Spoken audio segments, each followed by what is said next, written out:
dynamic, and you may be aspiring for change all the time, for development and progress. But when it always comes on its own terms. For instance, I never thought I would find a florist in Itanagar. I always thought, there's so much of greenery and we're always trying to cut back the forest and widen the avenues, etc. But now you can buy cut flowers and order all kinds of nursery items from the place itself or online.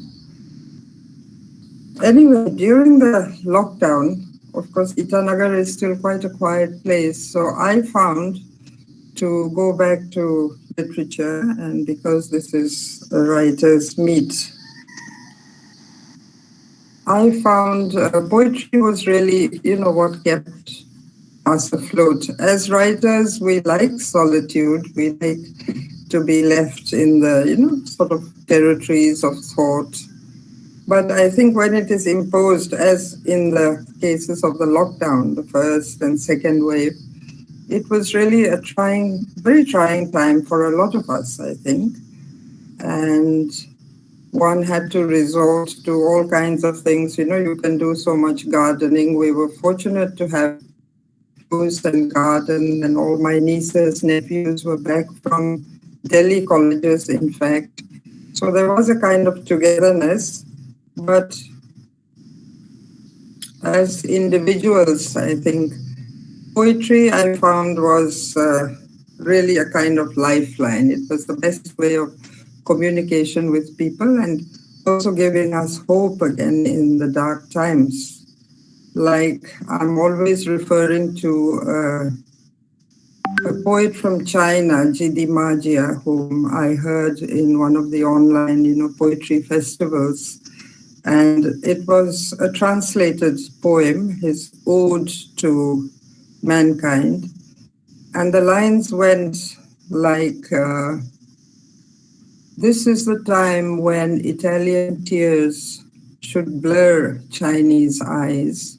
This is the time when moons in London should make guitars in Spain whimper.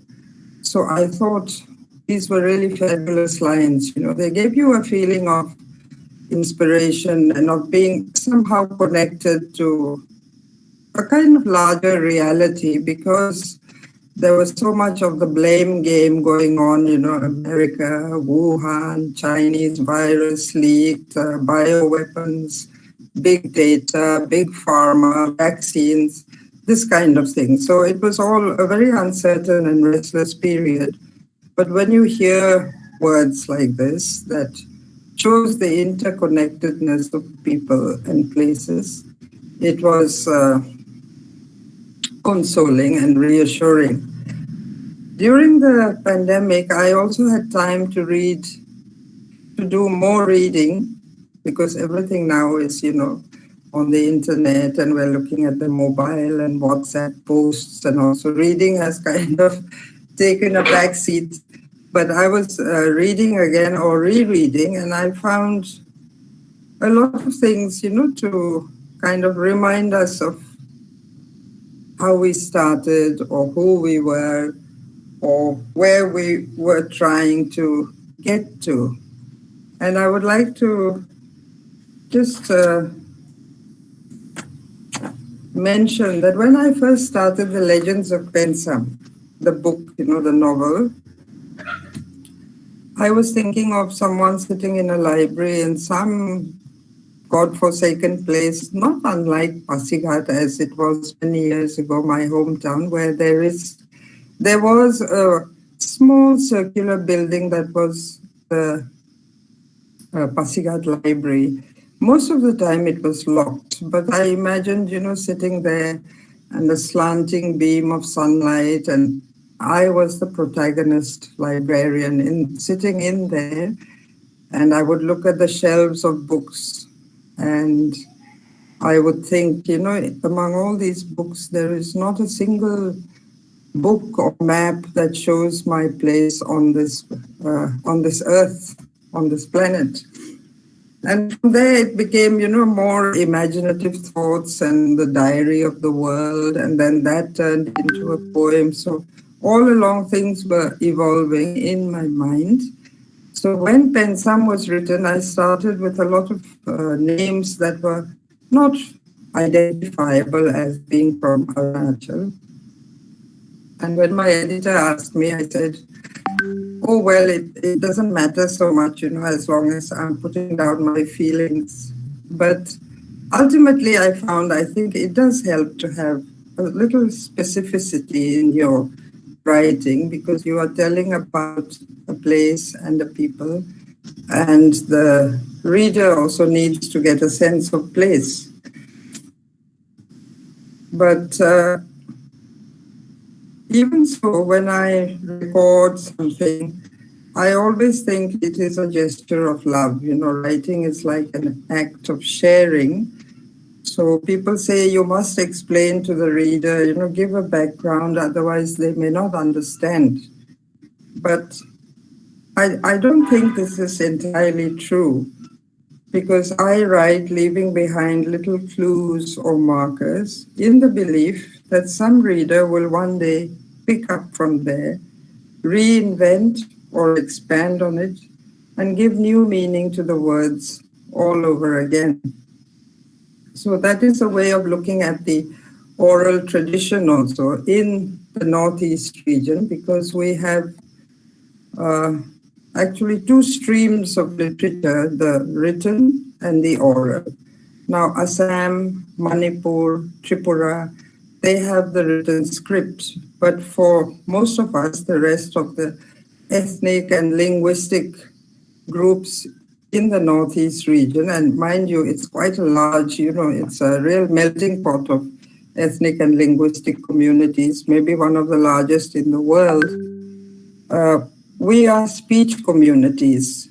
So most of our indigenous literature is coming to us through the oral tradition. And this is in the way of, epics, narratives, kind of ritualistic, shamanistic traditions also, which tell us all the stories, how we got here, the roots of migration, the creation myths.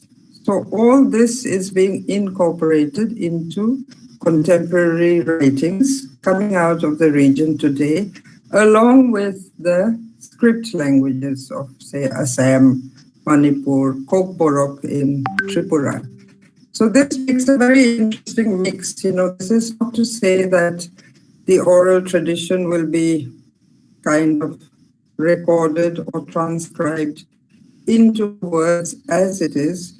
There is a lot of room for the imagination, for reinvention, for retelling, because you are actually setting it into a new language, new alphabet, and also it's like putting notes into new music. So Dr. Hina at the start had said, that this is all despite the difficult terrain, the conflict, the tranquility, linguistic, ethnic diversities, there is a lot of contemporary literature of the Northeast region today, and a lot of contemporary poets and poetry writing. So I think despite violence and tranquility, writing is an act of faith. It is a constant process of sharing, and even then, it may not be complete. Reality is a changing shape, but it is but the context we give to a moment.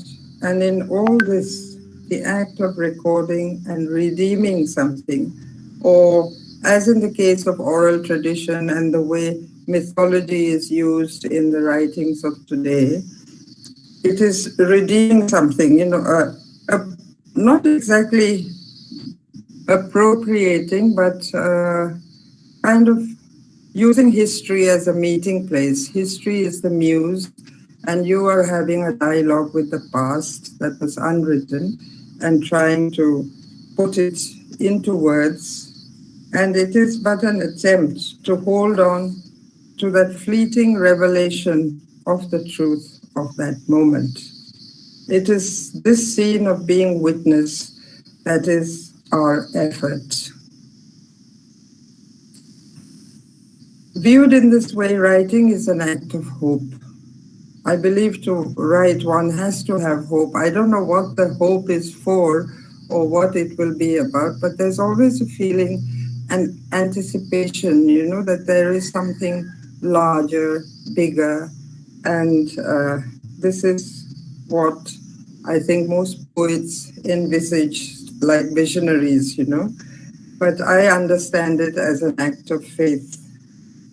So just to bring, to sort of express my meaning, I think I found it in the words of a poet. I'll read you the lines. A little light on the far, far horizon, it brings news of another dawn. Farther out, behind the horizon, a song, the ghost of musk, the ravishing face of love. Pass through here where there is no hope. They pass, and I'm again alone, restless with terrible hope. Of course, I've pinched these lines from Faiz Ahmed Faiz, Solitary Confinement, from his translated collection called The Rebel's Silhouette. I found this very slim volume in not the Pasigat library, but in the Itanagar library, and I kept it with me. I didn't want to return it. In fact, it was listed as lost. I paid the fee and all that. And then I gave it to a friend, and then I could never find that exact copy again, the Rebel Silhouette. I think it's an Oxford Press publication. I had gone for the Karachi festival where I met Faiz's niece, and I was talking about this book. But even there, I couldn't find this exact volume. Anyway, that's how things happen, but the words stayed with me. This restlessness and terrible hope that I think all writers will acknowledge. It is a hope that I can only describe as a kind of anticipation of a greater reality that makes us such determined witnesses. See, you can have, through writing, it's a political engagement, it's an environmental engagement, cultural, it's engagement all the time. So we are witnesses to the times. And like this, when you have this faith in celebrating life, I think, we are actually living in hopeful wonderment all the time. So I wanted to just go back to what I was reading during the pandemic times, and I found this old poem by a close friend of mine. He's a poet from Assam, Mr. Nilim Kumar. He's a medical doctor, and you probably know him or read him. And it's called Company. It's about a conversation between a man and a woman, and this man is going off with dead birds on his shoulders. And she asks, where are you going with all those dead birds on your shoulders? And he says, I'm going to see my mother to get these birds to live again because the rain had killed these birds.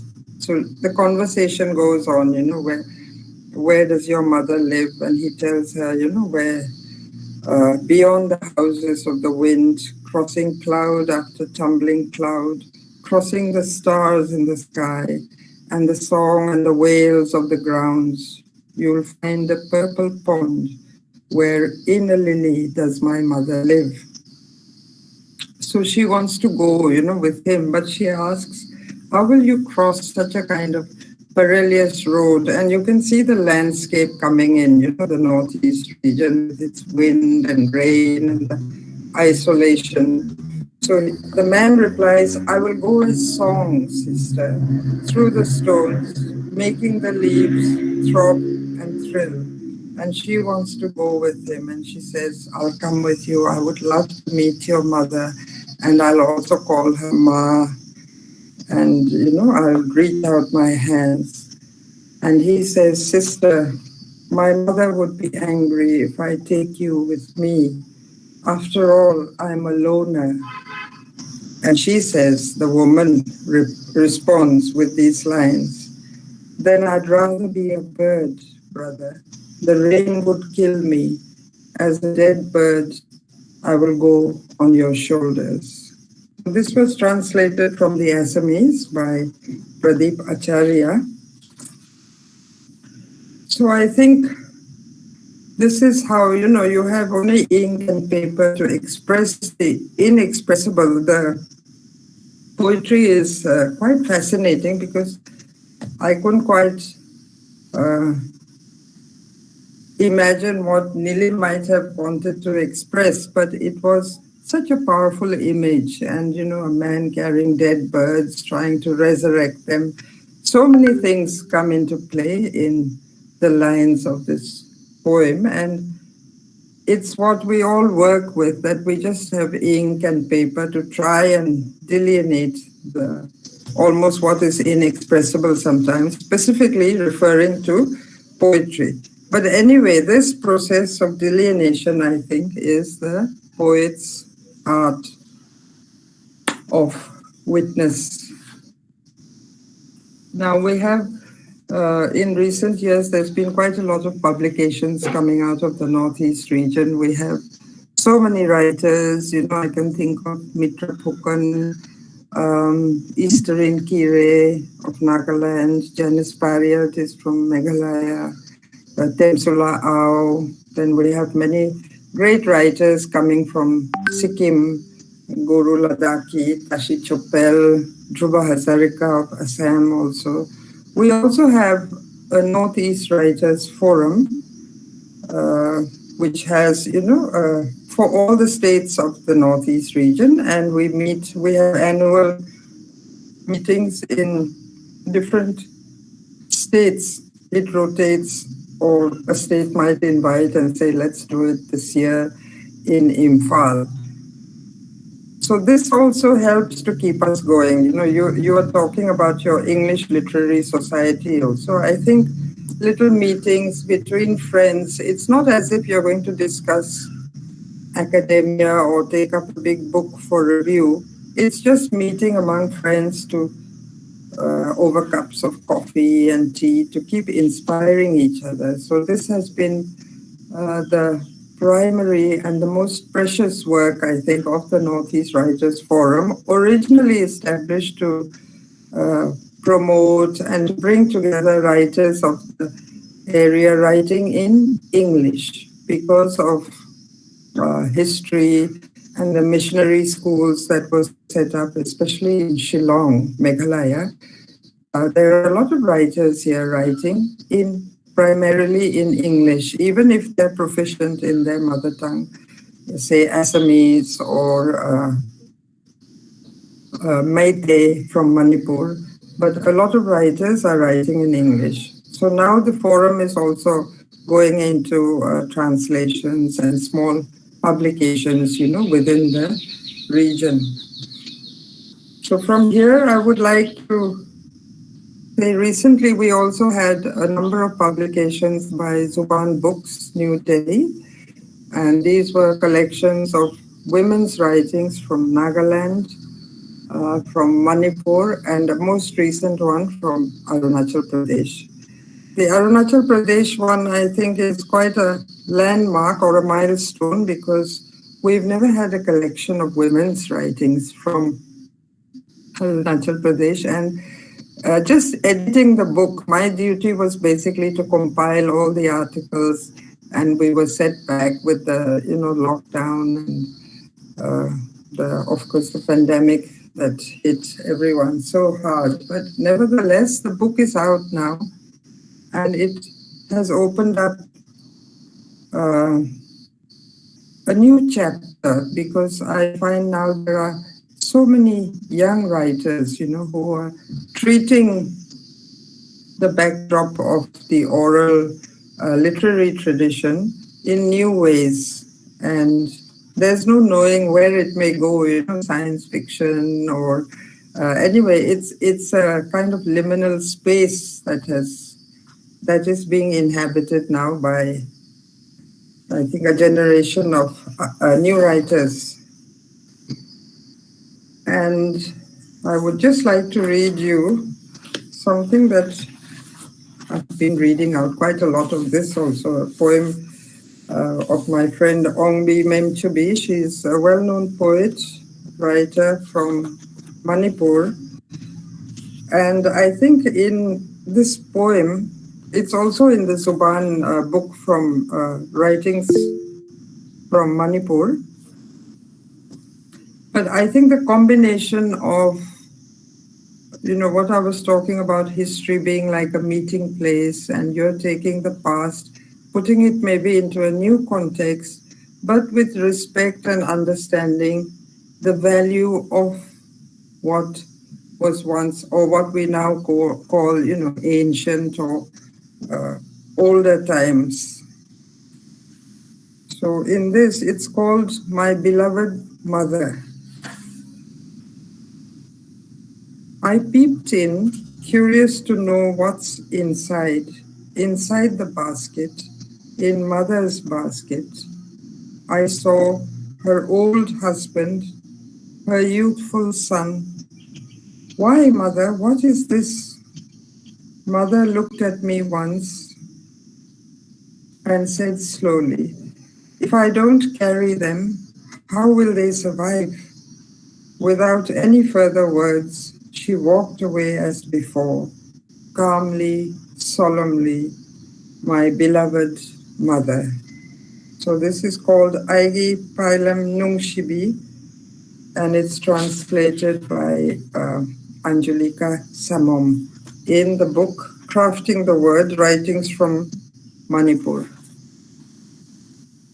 So I don't know if I've said enough or if I've covered some grounds that you might have liked to have known more about, But I think if it's all right, we can open up to just chatting online for a while. Would that be all right?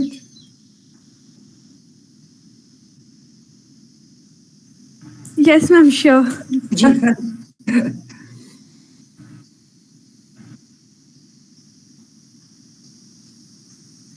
Anyone wants to ask something or know more about something? Hello, ma'am. Yeah. Hello. Am I audible? Yes, you're audible. Hi, I am Dr. Chandri Mukherjee. I'm an assistant professor in the department.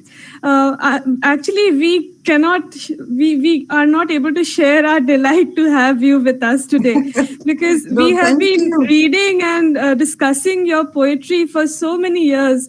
And whenever we read your poetry, the class sort of lights up and it becomes so interactive and so amazing, the discussions. I remember we were reading one of your essays on orality, and I remember how you had written that oral literature didn't come as a bolt of lightning, but has grown and evolved with the gift of understanding, and how that has given and sustained life its meaning. So I think these ideas, it really helps students to understand the beauty of poetry. And I really thank you for your insightful, poetic, and beautiful words. It was truly enlightening to hear you, ma'am. Thank you, Chandri. Yeah, thank you. I know, considering what you're saying about, how things don't come as a bolt of lightning. Even for me, I'm not an expert on mythology or folklore, even though, it seems sometimes that publishers will, or readers will always view me as a kind of river woman with mountain and mist and all. I'm quite different from what I am now and when I'm writing, or how I am with my relatives and parents. But what happens is, if you begin to listen carefully, you're asking a lot of questions. I have kith and kin with whom, I keep in good touch, and they are really a source of wisdom and stories and support. But for writers, I think you have to have a keen ear also. You have to be listening. And when you listen carefully, you find, people we talk about the land, we're activists, we're going to save the environment, I'm an ecological feminist, this kind of thing. But when you actually talk to the people who are living in this territory or who live in the mountains, if you're talking about mountains and climate change, and you find that their tones are very hushed. It's almost as if they didn't want to say much because it's almost like they're talking about a relative or someone, because they're in such close contact with the land, the natural forces, the weather, the rivers, everything that happens day and night. So that's why it's really true. These things don't come as a bolt of lightning. It seeps in if you live here, and you'll have to weather, just like the land, like the land is a living entity, you'll also have to weather all the changes, the destruction, uh, the carving out, the earth cutting, and so many things, the seasons, for instance. And it was also during this period of lockdown, and we were having some rituals, where you're mourning the passing away of someone. And in this atmosphere, at night, people were saying, "Oh no, we can't cut any wood now. It's taboo to cut wood at night." So someone said, "Oh, but you can use the bamboo because," and he said it in Adi. He said, because it's true, the bamboo never sleeps. So I found that quite fascinating, because it was also like a moment of light, in that rather gloomy ambience. I said, "What? The bamboo never sleeps?" And they told me, the bamboo always offers itself to be of some function to mankind, and it's the grass that never sleeps.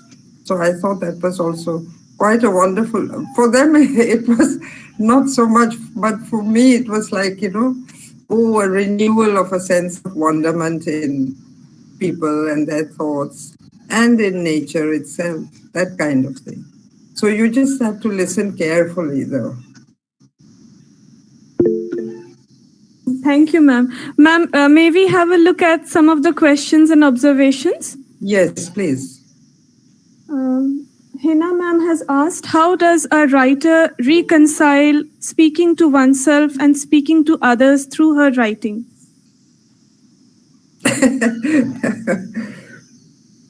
Speaking to oneself.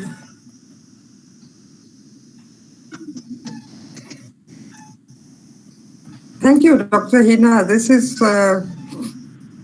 well, I suppose it's always difficult. I have tussles with my editors sometimes, because it's like I'm talking to myself, then I'm talking to someone else, and then a third person is coming in, and there's no linear arrangement, of chronology. It's all, but I suppose after a while, it's always true that there are 2, 3 multiple layers, to the writer who is writing, because the I and the me, and then someone standing over your shoulder. So that is how the text can also change. It can the story can kind of slip out of your hand, and someone you were portraying as in a very malicious light, let's say, suddenly becomes more interesting as you go along. So these are all rather complex processes of reconciliation. But I think if you stay true to, what I call the original obsession, what the image that you began with, then the story will follow through.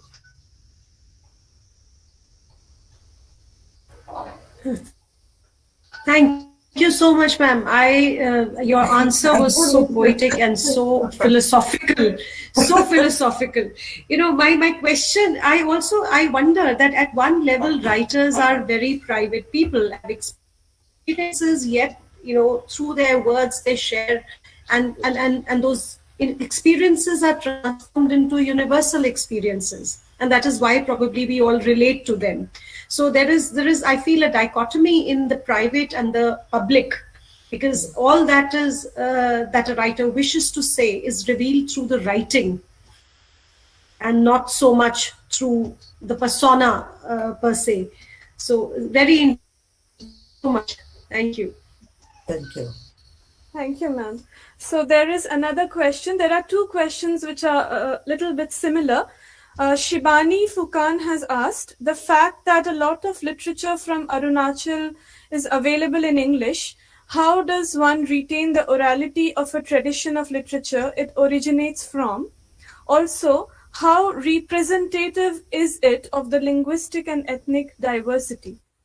And somewhat similar to this has been asked by Nandini. Ma'am, what constitutes Northeast literature according to you? Yeah, I think Shivani's question of orality and how representative, it's at the moment, it's all sort of coming together, orality. We have a lot of research scholars now. Mother tongue and language has become a big issue because without mother tongue, again, it's very difficult to really understand the extent and the value of the oral narratives.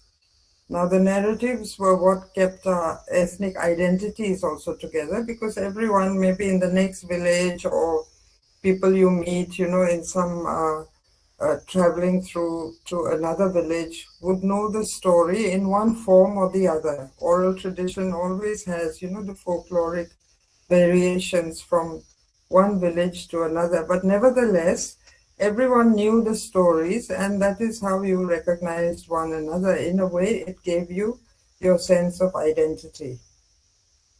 Now we have the Department of Tribal Studies, Rajiv Gandhi University, and also private individual groups, who are doing research and translating into English. Now, how representative, I think only time will tell, because all these things are again not set in stone, it is always evolving.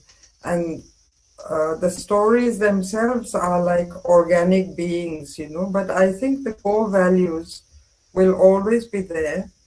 But language has become important because without the mother tongue, you really can't get a sense of wonder of what the shaman is reciting, or what a person is telling you in mother tongue in the villages.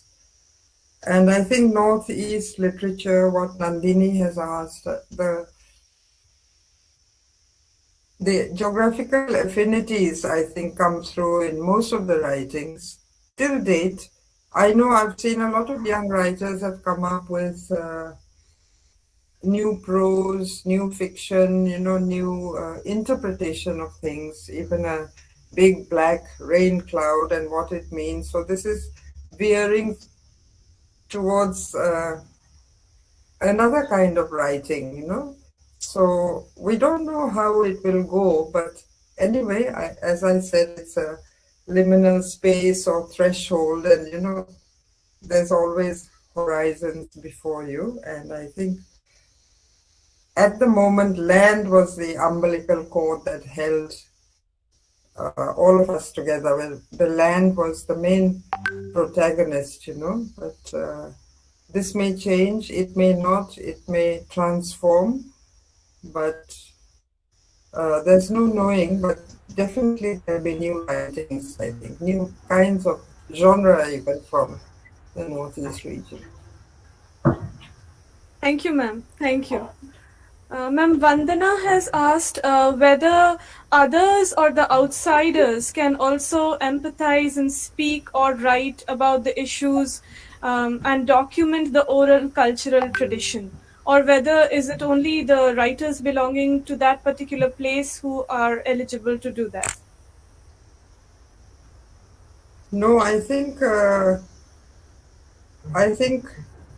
in quotes, people who are not from the region also can also write about the oral tradition. Why not? A lot of translations from the past have come to us through the writings of Jesuit priests, for example, in Latin America, the Mayan, the Aztec cultures, or even the Icelandic sagas, Norse, Viking mythology. All this is coming to us from, or a lot of it is coming from visitors to the area. It was not coming from the people themselves because of script or language or because you are living it and there's no time to actually to think about writing it and uh, putting it into poetry or using it as metaphors. It's a part of your daily routine. So I think the another gaze also would be fine, to put these things together. It has to be done with respect and sensitivity, though, and a really good understanding and love of the area. Empathy, as you say, might be the word. Thank you, ma'am. Yes. Um, Achinglu Kamei has asked about the anthology The Inheritance of Words. It has a mixture of poems, short stories, photos, essays, etc. Could you elaborate on the process of deciding which or whose work gets chosen? The inheritance of words, yes, thank you for your question. This was actually, I was not sure if we would be able to uh, bring this book together, uh, because it was just writings of women from Arunachal Pradesh. And there are a lot of young poets also who are men, and many writers, Mr. Yeshidorji Thongchi, all awardees, late Lumar Dai, they're very well known writers writing in Assamese. So I had to put out feelers and I sent out a lot of emails, made a lot of phone calls. My first aim was to see if I could get something from all the districts of Arunachal Pradesh. We have the Adi group where there are quite a lot of writers. For instance, Mr. Lumar Dai is Adi, and young poets are there in Jala Nehru College. There are a lot of literary groups and literary activity. But I was wondering about the eastern districts like Tirap, Changlang, Longding, and also the Mishmi belt of Anjao and Lohit districts. So I went through friends, and friends gave me more contacts. And that way, somehow, it has come together quite representative from Toang side, from Lohit district representing the Mishmi group, and then also from Tirap, and a lot of academic related work, research related, but also a number of young poets who also write in Hindi. Mind you, some of the poems in the book were originally written in Hindi because we have in Arunachal Pradesh today a lot of Hindi scholars, and I'm not proficient in Hindi, so that became a little bit of a problem for me editing the book. So the best way to do it, I thought, was they provided the translations of their poems originally written in Hindi, but I thought of a meeting in my place here in Itanagar. And then I had to ask, is this what you really meant to say? And suppose we put it like this, or suppose we put this line, change this line the translation of this line like this. So that's how the Hindi section worked out with the translations. I mean, the translations were already there, but just a double check, with the poets being with me in the house, and most of them are familiar to me anyway. So it was nice to be meeting, all the writers again and talking about this great book that we were bringing out. So I'm glad the book has finally come out. It was laid back because of the second lockdown, and so many things happened. But somehow I think it's a start for writings from the state. Thank you, ma'am. Jyotika ma'am has written, you refer to deafening silences in your poems. If there's no death, the news is silent. Insurgency still remains a major concern. People constantly live under the menace of guns on one side, government apathy on the other. How has it affected or impacted the lives of people there? Yeah, this was it's the poem is from the line is from an obscure place, I think. Yes, and if there's no killing or explosions, there's not much coverage in the news. At least that was how I saw it at the time. But actually, it was what was happening in such instances, I think, is a silent surrender. The whole population has given in, so there's no need for violence to contain them, to make them give you money, or to use the villages as hideouts. People have just given in, and insurgents have taken over. So that was what I meant when I said the news is silent, when there is no death, but everything has been actually decimated. And insurgency, there was a period of great turmoil when a lot of things were happening. I believe it's still not over, but at that time I was covering it as a journalist, and it was quite a period of trial and rushing to get to the truth of the matter. When ultimately people would say, "We're just going to ride it out." The that was the kind of message I got from people living in the districts. If the government is not going to help, and the army is there, and they're going to pick up, the wrong people, and there's a lot of torture and questioning, and you're just living under the threat of the gun from both sides, kind of.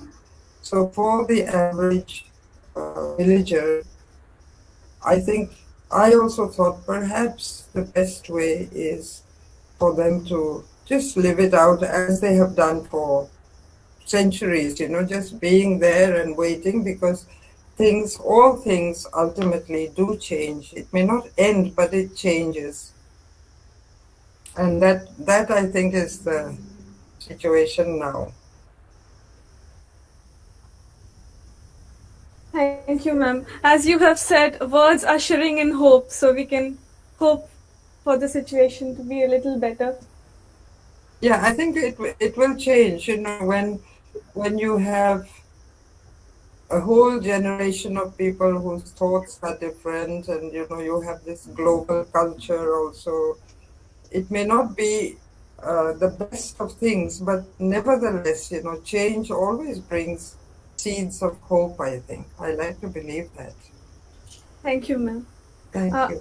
Amit Kumar has asked, Northeast states are known for their diversity and varied cultural ethnic differences and heritage. Yet, in the mainstream media and popular imagination, Northeast is seen and projected as a monolithic and homogenized whole or as a buffer zone full of crisis. How does a writer negotiate with this phenomenon, and how can one address that? Thank you. I think, yeah, this has been a question, most of us have been dealing with when the first tourists came into Arunachal, for example. For instance, my sister-in-law is running a kind of tourist resort, and they had a lot of, foreign tourists. So people would come and they would say, they were coming from the cities of Europe or big cities of the world, and they'd say, Arunachal Pradesh, and we want to see, show me the jungle. So this kind of expectation was there, show you the jungle. Now, how do you show someone the jungle? Like, look, it's there, or that mountain, it's got a funny stream and it's a bit haunted. Don't go out there alone because anything can happen.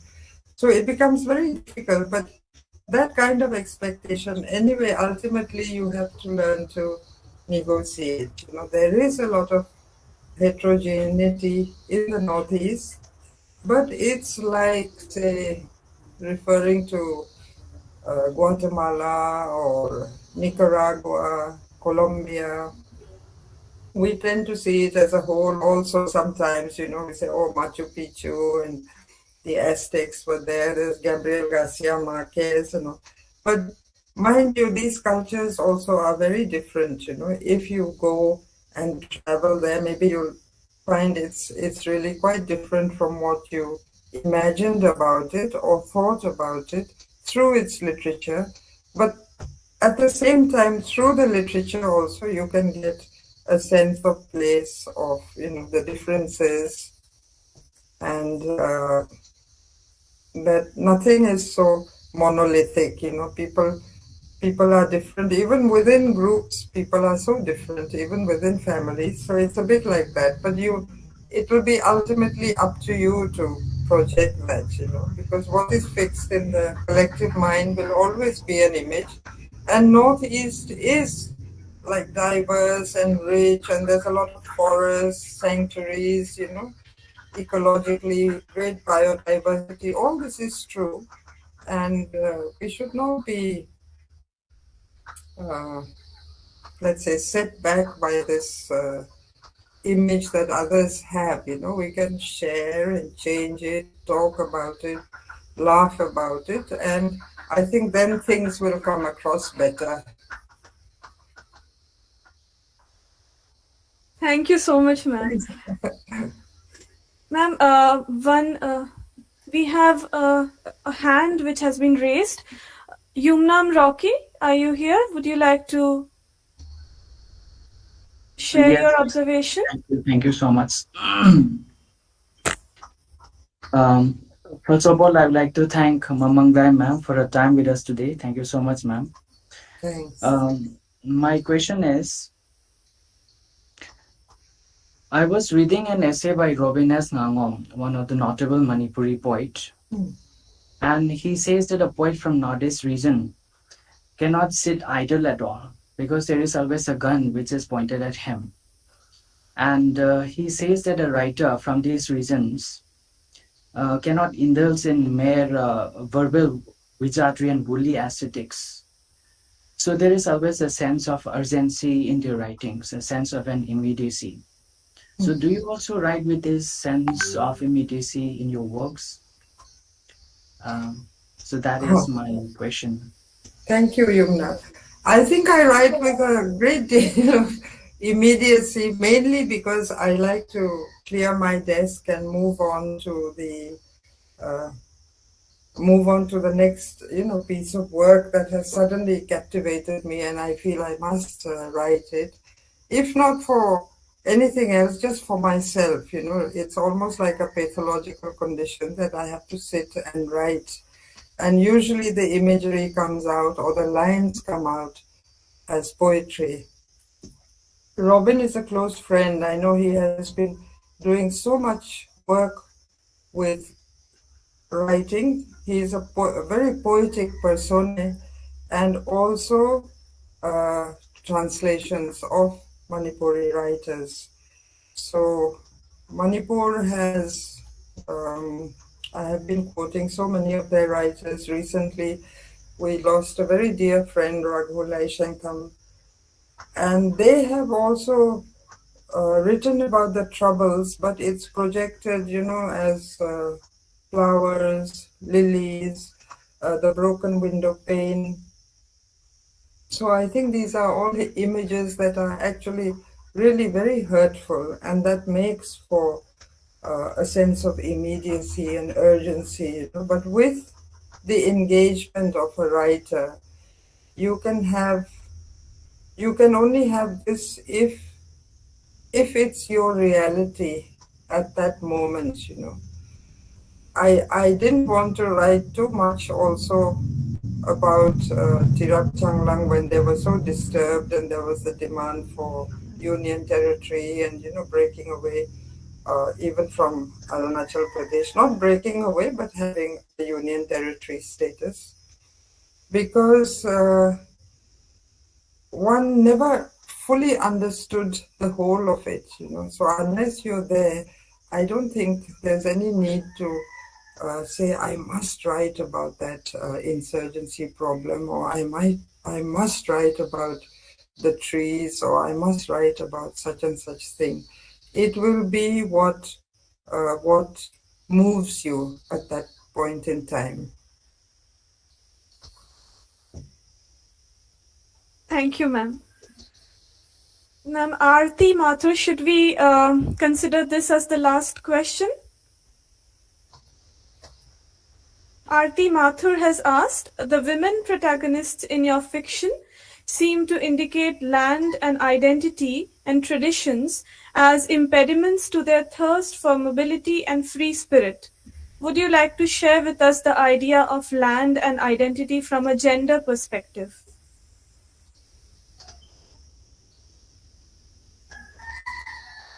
Yeah, this is. Thank you. Chandri, can't hear you, dear. Should I repeat the question? No, you were audible. Jyotika, please check connection at your end. Land and identity, from the gender perspective. You see, in Arunachal Pradesh, much like the other states also, immovable property, and there are no inheritance rights for women. This is an ongoing issue. Recently, it was quite big news in Arunachal Pradesh also. But overall, I always felt that in rural Arunachal Pradesh, men and women kind of lean on each other. Okay, the land is there as a protagonist, but women, especially today, they know what they want because you see so much of it on satellite TV, and there's so much talk about gender and women's rights. But I think at least the current generation also know you can laugh about things that you don't have. I'm talking about village women where both partners work so hard that, there's really, there's a kind of equality that you share in the workload. So that makes for quite a cohesive society. And what I always say is, if you're talking about equal wages and the rights of women, harassment in the workplace, but these are not so relevant in rural areas yet, at least not yet.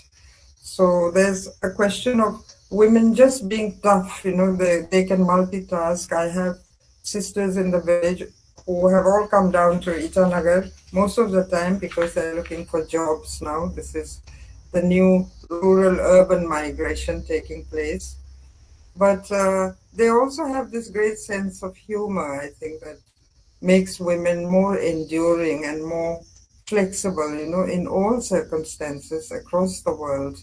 So ultimately, women are the stronger gender, I believe, in that sense, because there is greater resilience and greater endurance. Does that answer your question? Maybe I've gone a little bit off the track of what was asked about land and identity, but there's no inheritance rights, and that is still being worked out. You can't inherit land. And then land is a very complex issue in most of the Northeast states because it's tied to clan land, fishing and hunting rights land, community land, reserve forest, community forest, government land, lease land, that kind of thing. But it's still being worked out.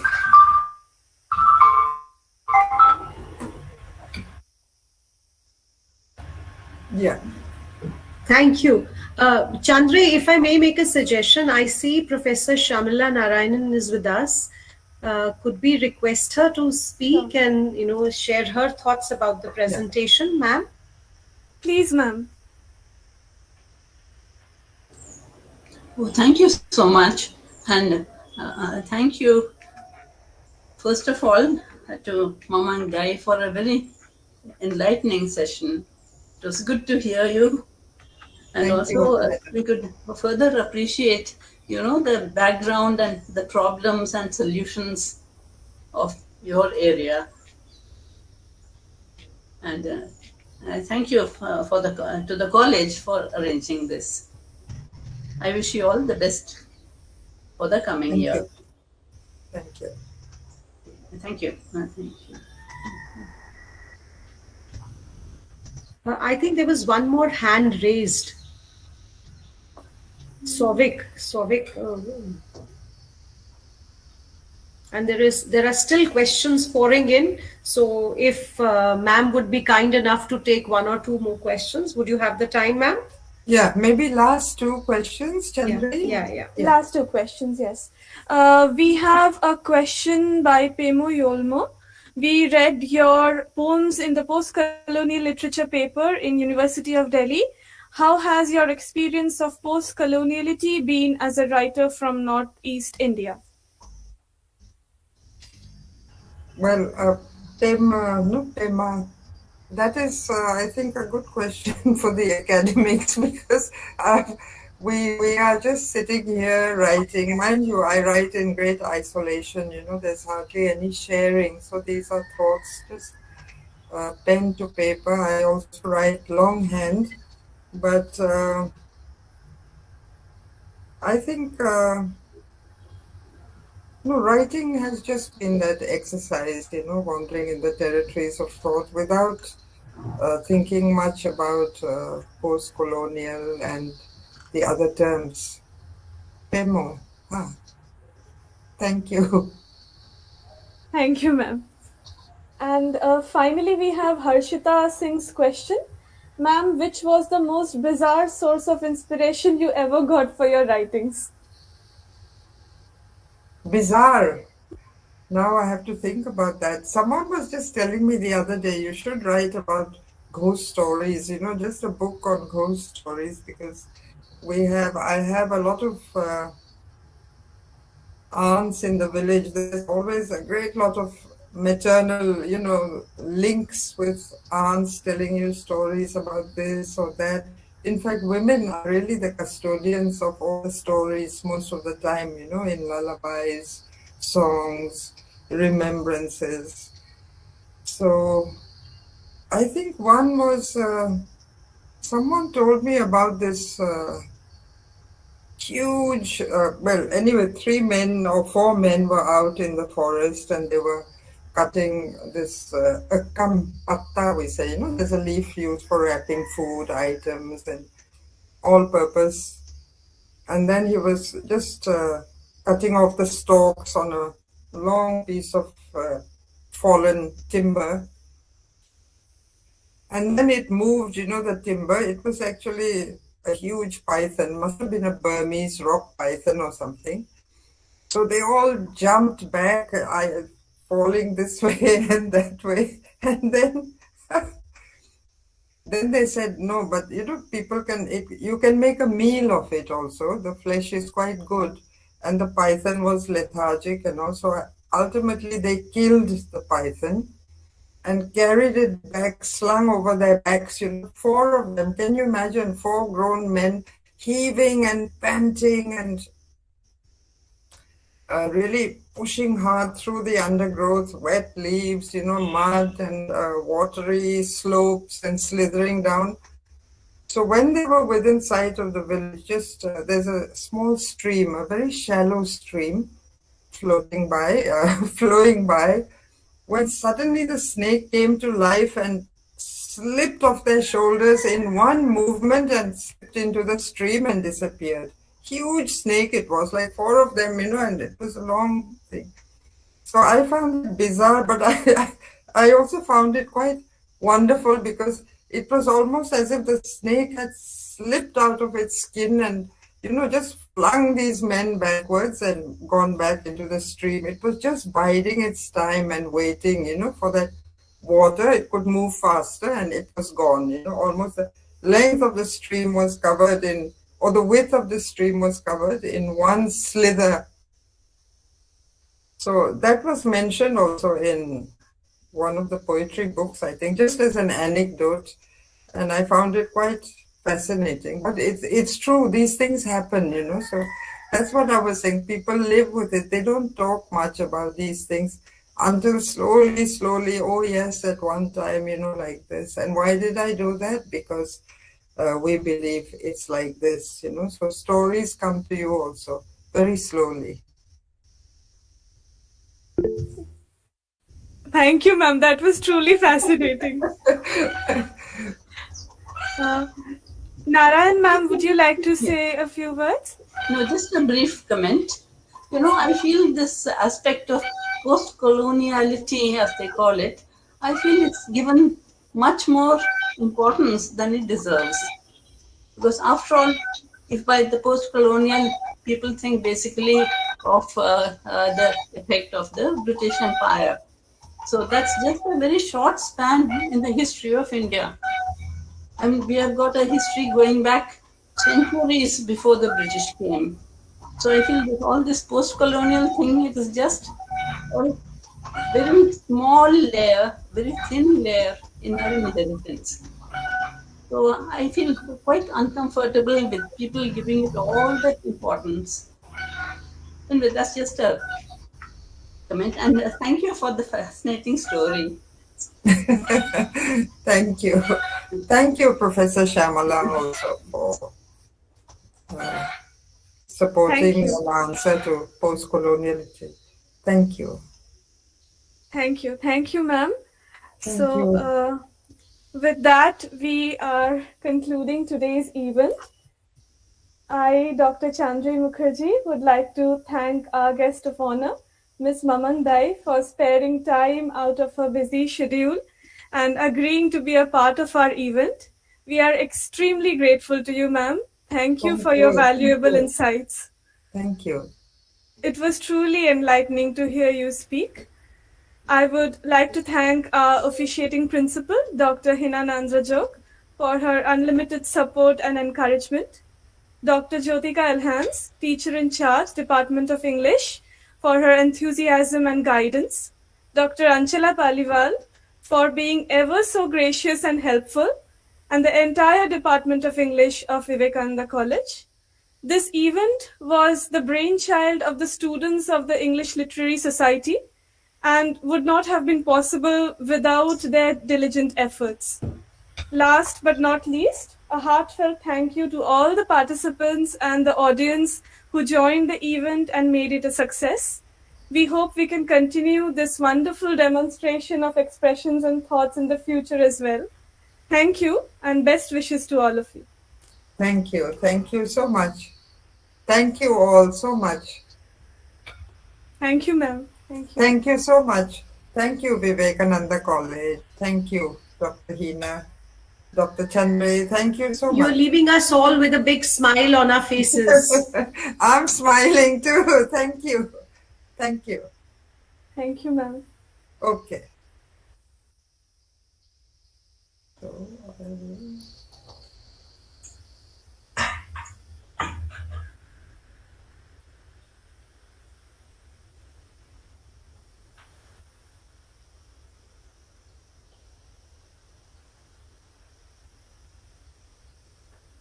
It was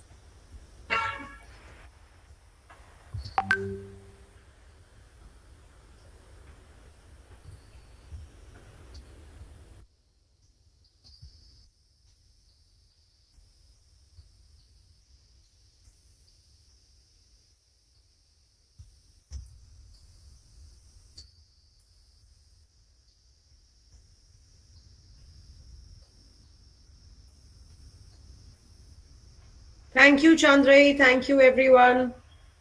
Bye-bye. Thank you, ma'am. Thank you. Thank you. Have a good day, everybody. Bye. Thank you. Bye-bye. Bye, bye. Bye. We can close now, I suppose, no? Yes. Yes, ma'am. Okay, bye. Take care, everyone. Huh? All the best. Bye.